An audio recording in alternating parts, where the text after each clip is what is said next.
ஏன்னு ஒரு வருத்தம் இருக்குது. இவ்வளவு பேசிய மகன்களுக்கு, இவ்வளவு போராடிய பிள்ளைகளுக்கு, இவ்வளவு உண்மை நேர்மையுமா, இவ்வளவு மாற்று அரசியலை, தூய அரசியலை எடுத்து வைக்கிற பிள்ளைகளுக்கு நீங்கள் இன்னொரு 10 லட்சத்தை வாக்கை போட்டு விழுக்காடு கொடுத்துருக்கூடாதா அப்படின்னு ஒரு வருத்தம் இருக்குது. அவ்வளோதான்.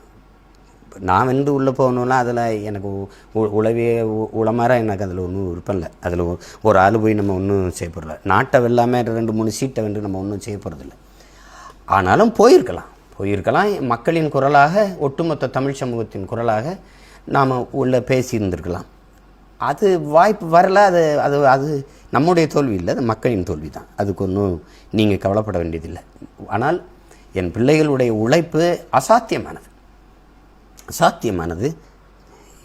நான் எதிர்பார்த்தேன் நான் வென்றுவேன், 5-6 பேர் நம்ம உள்ளே போயிடலாம் அப்படின்னு நான் நினச்சேன். தம்பி இசை மதிவாணன் எல்லாருக்கும் வெற்றி வாய்ப்பை நான் கணித்தேன். அது நடக்கலை. அதனால ஒன்றும் இல்லை. நம்ம போய் இன்றைக்கி இல்லைன்னா நாளைக்கு போகிறோம், அவ்வளோதான். ஆனாலும் உங்கள் உழைப்பு அசாத்தியமானது. என் பிள்ளைகள், என் உடன் பிறந்தார்கள், என் உறவுகள் பெரும்பாடு பற்றீர்கள்ங்கிறதுல நான் ரொம்ப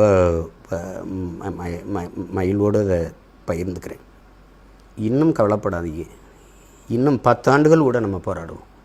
ஆனால் உறுதியாக வெல்லுவோம். அதில் எந்த மாற்றம் உங்களுக்கு வேண்டியதில்லை. எந்த காலத்திலையும் தமிழ் மீதும், என் தாயின் மீதும், என் தலைவன் பிரபாகரன் மீதும் ஆணையிட்டு சொல்கிறேன், தடம் பெறல மாட்டோம். தன்னலத்திற்காக சமரசங்களை செய்ய மாட்டோம்.